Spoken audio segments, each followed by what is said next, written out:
O governo da China deixou de atualizar os números sobre um aumento politicamente sensível no desemprego entre os jovens, já que dados oficiais ontem mostraram que uma forte queda em julho. Enquanto isso, o Banco Central cortou inesperadamente uma taxa básica de juros em um sinal da crescente urgência oficial em sustentar o crescimento econômico que caiu acentuadamente nos 3 meses encerrados em junho. O desemprego entre os jovens é delicado desde que uma pesquisa em junho mostrou que um recorde de 21,3% de potenciais trabalhadores urbanos de 16 a 24 anos não conseguiram encontrar trabalho com o fracasso da recuperação econômica, após o fim dos controles da pandemia. A publicação do desemprego por faixa etária está suspensa enquanto o Escritório Nacional de Estatísticas avalia como os dados são medidos, de acordo com um porta-voz do departamento, Fu Lingyi. Fu disse que uma pesquisa constatou que o desemprego geral entre os trabalhadores urbanos era de 5,3%, alta de 0,1 ponto percentual em relação a junho. A situação do emprego é geralmente estável, disse Fu em entrevista coletiva. O crescimento dos gastos do consumidor desacelerou para 2,5% em julho, ante 3,1% no mês anterior, de acordo com Fu. O crescimento da produção industrial desacelerou de 4,4% para 3,7%, de acordo com os dados de ontem, uma vez que a demanda de exportação caiu quando os bancos centrais de Estados Unidos e Europa elevaram as taxas de juros para reduzir a inflação. O investimento em fábricas, imóveis e outros ativos fixos aumentou 3,8%, ante 3,4% em junho.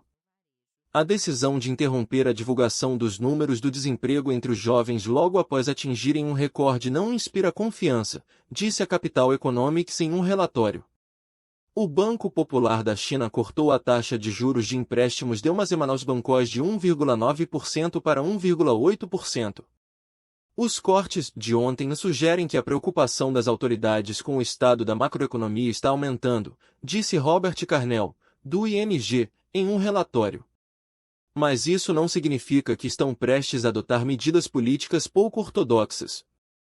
O crescimento econômico caiu para 0,8% nos 3 meses encerrados em junho ante 2,2% do trimestre anterior, de janeiro a março. Isso equivale a um crescimento anual de 3,2%, que estaria entre os mais fracos da China em décadas.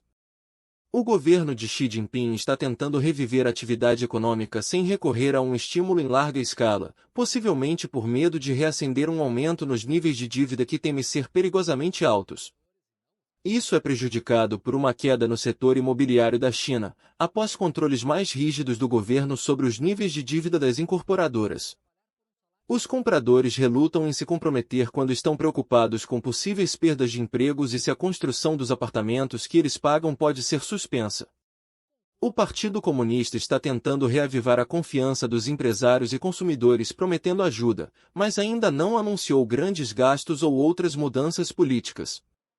O governo também tenta reavivar o interesse entre investidores estrangeiros. Mas grupos empresariais dizem que as empresas estão redirecionando ou atrasando investimentos devido à incerteza sobre seu status após uma expansão das regras anti-espionagem e apelos de Xi e outros líderes para a autossuficiência econômica nacional.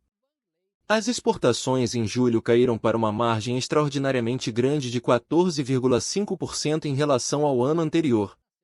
O segundo líder do país, o primeiro-ministro Li Qiang, expressou confiança, em maio, de que o país pode atingir a meta de crescimento anual do partido de cerca de 5%.